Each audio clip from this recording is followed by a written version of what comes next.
அஜாதிகள் மத்தியில் நாம் இருக்கிறோம். இயேசுவை அறியாத இந்துக்கள் மத்தியிலும் சீனர்கள் மத்தியிலும் நாம் வாழ்ந்து கொண்டிருக்கிறோம்.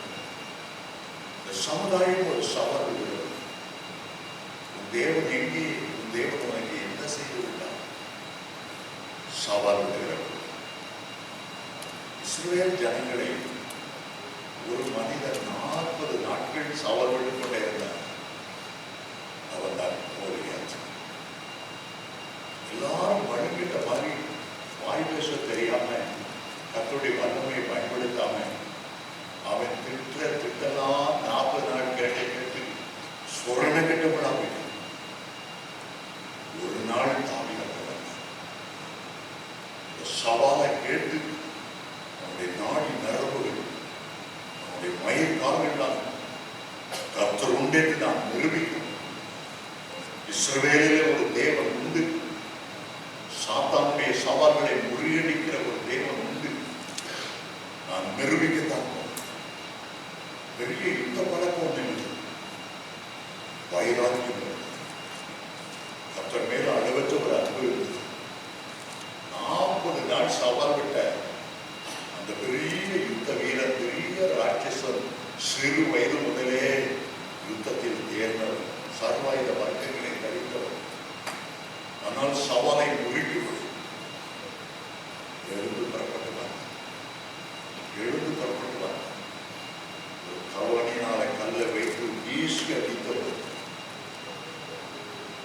40 நாட்கள் நிந்தித்த சத்து முகங்குப்புற விழுந்த மாதிரி நீங்க ஆண்டவருக்காக எழுதணும். சிறுவேளை தேவன் ஒருவர் உண்டு என்று நீங்க நிரூபிக்கும். அதற்காக கற்றவங்களுக்கு ஆவி வரங்களை கொடுக்க வேண்டும் என்று பிரியப்படுகிறார். பெருமையா பைபிளை பற்றி பேசிட்டு இருந்தா அவன் தன்னுடைய தெய்வங்களை பற்றி பேசுவான், அவன் தன்னுடைய புராணங்களை பற்றி பேசுவான். நீங்க பைபிள் அப்படி சொல்லியிருக்கேன்னு சொன்னா அவன் குரான் அப்படி சொல்லியிருக்கு, கீதை உபதேசத்துல அப்படி சொல்லியிருக்கு, அவன் தத்துவ ஞானம் பேசிக்க. அதை வைத்து சத்தமுடைய சவாலை உழைக்கும். சுவாமிக்கு மாறி செல்வது உரிய காரணம். எங்க பார்த்தாலும் மோடி சூட்டி இருந்தது. கூட பார்வையிடுகிறார்கள், சப்பானிகள் நடக்கிறார்கள். இயேசு இன்றைக்கும் ஜீவனோடு இருக்கிறார். நீங்கள் வந்து இயேசு என்ன பெரிய காரியத்தை செய்கிறார் பாருங்கள். எல்லாருக்கும் நோட்டீஸ். ஆகவே இந்த பிரசங்கம் ஆரம்பிக்கிறதுக்கு ஒரு 10 நிமிஷத்துக்கு முன்னால முழு கூட்டம் கூடியிருக்கிற நேரத்தில் ஒரு 100 இஸ்லாமியர் ரயில்வே ஸ்டேஷன்ல பிச்சு எடுத்துக் கொண்டிருந்த குருடன் கண்ணெல்லாம் பிதுக்கி வெள்ளையா தள்ளி கொண்டிருக்கிற ஒரு பிச்சைக்காரனை கூட்டு வந்தார். சாதாரணமா கூட்டு வந்தார், பயங்கர மழை காலத்தோடு கூட்டு வந்தார். அரசியல் பார்த்து சொன்னாங்க, குருடர் பார்வையிடுகிறாரு தப்பானி, இந்த ஒரு குருடன் உலகில் போன வாங்கிட்டு அதுக்கு பிறகு பிரச்சனை ஈருன குணமாக்கலன்னா நாங்க டிஸ்டர்ப் பண்ணணும். நாங்க கமாட்சியே தான், நாங்க கும்பலா இந்த கலாட்ட பண்ணணும். சொல்லுகிறது போய் இயேசு இன்னைக்கு உயிரோடு இல்லை. குருடனுக்கு ஒரு பார்வை கொடுக்க முடியாது. அந்த குருடன் மேடை ஒரு பெரிய சவால். இந்த பக்தன் என்ன சொன்னார்? அவர் சொன்னார், நான் முழு நிச்சயம் இயேசு இவனை குணமாக்குவார் என்று நான் விசுவாசிக்கிறேன். அவ்வளவு பேரை பார்த்து சவால் கேட்டார். அந்த மேடையில் அவனுடைய கண் தெரிந்து விட்டார். அவ்வளவு பேரும் உங்க இஸ்லாம் ரிலிஜனுக்கு ஒரு ஒழுங்கு கொடுத்து இயேசுவை ஏற்றுக்கொள்வீர்களா? கூட்டத்தின் நாளை எல்லாருக்கும் ஞானஸ்தானம் நான் ஒழுங்கு பண்ணேன். இன்றைக்கு இயேசு கண்களை திறந்தார். கிறிஸ்தவ மார்க்கத்துக்கு வருவீங்களா? ஒரு 50 பேருக்கு ஆட்டம் நடக்குது. ஒருவேளை கண் திறந்துட்டேன், 50 பேர் நைஸா நடக்குது. 50 பேர் வீம்புக்கு நின்று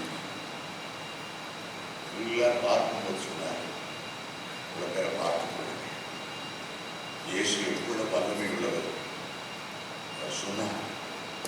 என் ஆண்டவர் எனக்கு கொடுத்த ஆவின் பரத்தி என் ஆண்டவர் இன்றைக்கும் ஜீவன் உள்ளவர் என்று நிரூபிக்கப்படும். கண்கள் திறக்கப்படுவதால் இயேசுவின் நாமத்தில் ஒரு கமெண்ட். அடுத்த நிமிஷம் பார்த்தா புது அழகான கண்கள். இதுவரை அவன் உலகத்தை பார்த்ததில்லை, லைட்டை பார்த்ததில்லை, மக்களை பார்த்ததில்லை. மேடையில் அவன் குதிச்சு குதிச்சு துள்ளி துள்ளி அவனுடைய கண்கள் திறந்த உடனே நான் பார்க்கிறேன் அவன் எக்ஸைட்மெண்ட அவன் உணர்ச்சி வசப்பட்டு ஆண்டவர் அப்படி மயங்கப்படுத்தி கொண்டே இருக்கும். 50 பேர் 25 பேர் ஓவியம், மற்ற 25 பேரும் சரண்டரான சாத்தான் சவால் கொடுக்கிறார். தேவ பிள்ளைகள் தாவீதினுடைய வைராக்கியத்தோடு கோலியாத்தை பார்த்து சொன்னார், என் தேவன் பட்டயத்தினாலும் ஈட்டினாலும் ரட்சிக்கிறவர் அல்ல, இன்றைக்கு அவர் கொடுக்கிற வெற்றினார் இஸ்ரவேலிலே ஒரு தேவன் உண்டு என்று இந்த ஜனக்கூட்டம் எல்லாம் அறிந்து கொள்ளும். தேவ பிள்ளைகள் ஆண்டவருக்காக எழுத வேண்டும். இயேசு இன்றைக்கும் ஜீவிக்கிறவர், இன்றைக்கும் அற்புதங்கள் செய்யும். சாத்தானுடைய சவாலை முறிப்பதற்கு, கர்த்தரே தேவதென்று நிரூபிப்பது இந்த ஆவியின் வரங்கள் தேவ பிள்ளைகளுக்கு மிக அவசியம். ஏன் ஆவியின் வரங்கள் தேவை? அடுத்ததாக அடுத்த பாயிண்ட், ஏன் ஆவியின் வரங்கள் தேவை? உடைய சுய பிரயோஜனத்துக்கு ஆவியின் வரங்கள் தேவை. 1 கொரிந்தியர் 12ஆம் அதிகாரம் 7ஆம் வசனத்திலே நீங்கள் அறிவார். ஆவியின் அனுக்கிரகம்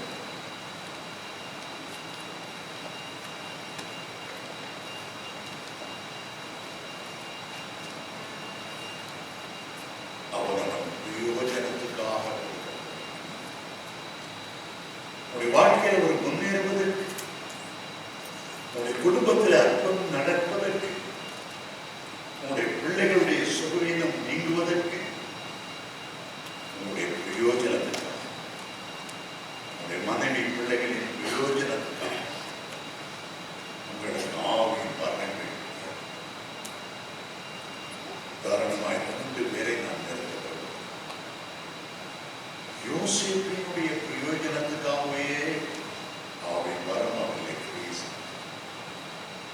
அவருக்கு ஒரே ஒரு சின்ன குட்டி வரம், சொப்பனங்களுக்கு வியாக்கியானம் செய்கிறவர்,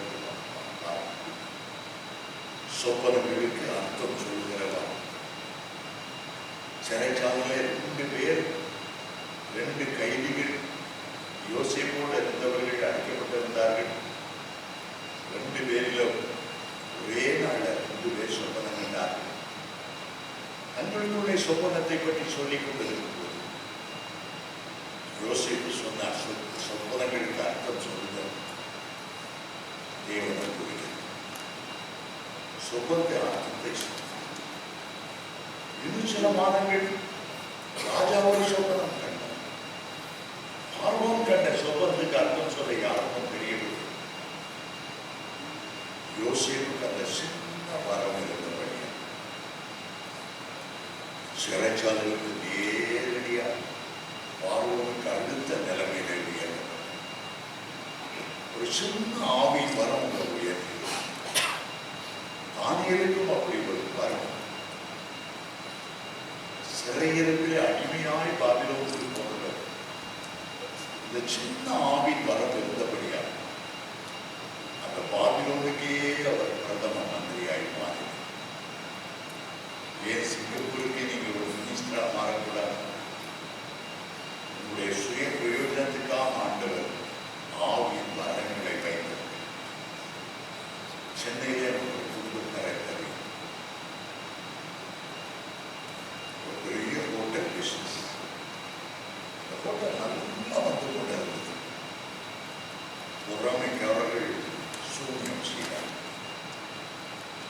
சாப்பாடு நல்லா கஷ்டப்பட்டு சமைச்சிருப்பாங்க.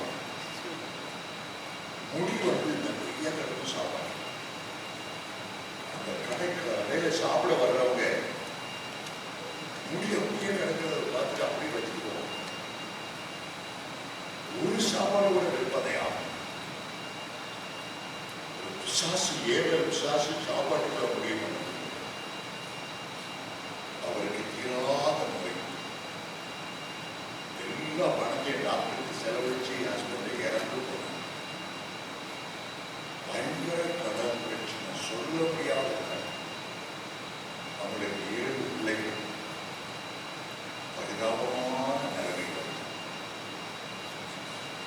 அப்போதான் அந்த தாய் சகோதரி ரட்சிக்கப்பட்டாங்க.